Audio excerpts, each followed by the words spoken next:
아이들에 대한 조치를 한 거에 대해서 죽여버리겠다, 사지를 찢어버리겠다, 20-30통씩 매일 전화를 해서 한 달 평균 3명의 아이가 학대로 숨지고 하루 평균 84건의 아동학대가 일어나고 아동학대의 77%는 부모로부터 벌어집니다. 친모의 학대 끝에 숨져 안매장된 여중생 친딸을 살해한 혐의로 매해 꾸준히 늘어나는 아동학대. 2001년에 비해 약 10배나 증가했습니다. 2017년 기준 아동학대 건수는 무려 22,000여 건.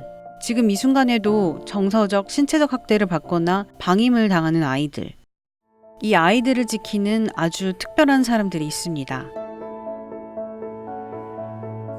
아동학대 신고가 들어오게 되면 이제 경찰과 함께 출동해서 아동학대 상황에 대해서 조사를 하고 거기에 따른 조치를 실시하고 아동에 대한 심리치료나 부모 교육이나 상담 등을 같이 진행하고 있습니다. 상담원 하면 흔히 떠오르는 이미지와 달리 아동보호 전문기관의 상담원들은 아이들을 지키기 위해 직접 현장으로 달려가고 다시 학대가 일어나지 않게 적극적으로 개입합니다. 아동보호센터에 찾아온 부모가 아들을 내놓으라면 아버지가 아들을 돌려달라며 불을 질러서 자신도 불에 타 숨졌습니다. 아이를 분리를 했었거든요. 아버지가 아이를 폭행해가지고 가정에 일본도가 있더라고요. 그래서 일본도를 꺼내도 난동을 벌여서 저희가 철수한 적도 있고 20-30통씩 매일 전화를 해서 연이 들어가는 욕설은 기본이고 저희 가족까지 비하하는 말들, 그럼에도 불구하고 저희 업무가 재학대가 발생하지 않는지 행위자를 통해서 확인을 해야 되는 부분이 있기 때문에 그 부분이 더 힘들었던 것 같아요. 간섭하지 말아라, 개입하지 말아라 하면서 문을 열어주지 않는다거나 들어오려고 하면 흉기를 드시거나 날카로운 물건들을 던지시거나 이런 것들도 있어서 부모의 훈육으로 체벌이 가능하다는 인식이 뿌리 깊은 한국. 아동학대가 의심돼도 부모가 상담원의 개입을 강하게 거절할 경우 강제력을 행사하기 어렵습니다. 성인의 98%는 상대방을 때리려고 위협하는 행동을 폭력이라고 생각하지만 습관 교정을 위해서 자녀를 때리거나 위협해도 된다고 생각하는 사람들이 절반 가까이나 됩니다.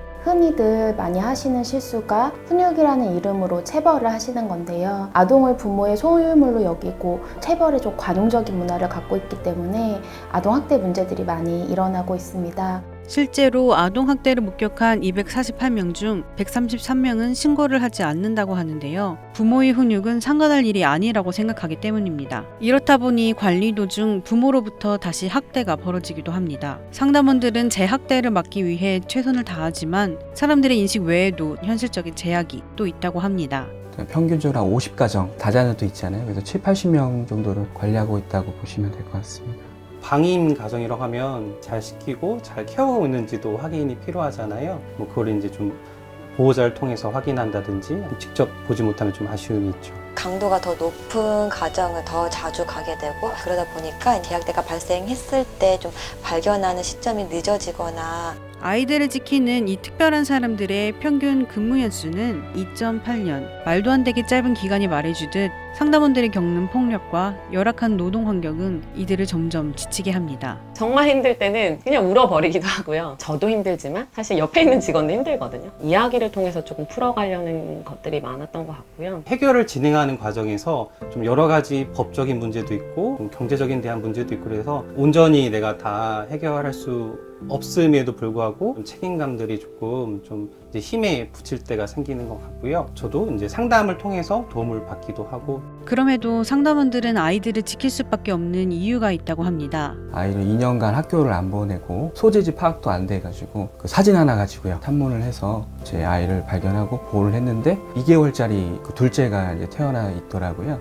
근데 그 친구 온몸에 멍들어 있고 뭐 핥힌 자국이 있고 아직까지도 이제 아이를 계속 안 낳고 있는데 잘 지내고 있는 거 보면 제가 보호 못했으면 세상에 없던 친구일 수도 있겠다라고 그때 많이 조금 이 일을 계속 해야지 그런 마음이 좀 많이 드는 것 같아요. 며칠 전에 전화가 왔어요. 선생님 그때 만났던 누군데 기억하세요? 근데 당연히 기억이 안 나는 거예요. 그래서 선생님이 그때 저 이렇게 분리해주시고 도와주셔가지고 저 이렇게 지금 성인 돼가지고 잘 살고 있다고. 아, 내가 하고 있는 게 어떤 아이의 한 생명이든 한 아이의 그 인생이든 이런 걸 바꾸는 거는 굉장히 컸구나라는 생각이 들어서 지금 하고 있는 지금 우리의 일이 전혀 헛되는 일이 하나도 없고 정말 잘하고 계시다라는 거. 그래서 사실 상담원 분들 모두 사실 좀 격려하고 좀 지지해드렸으면 좋겠어요.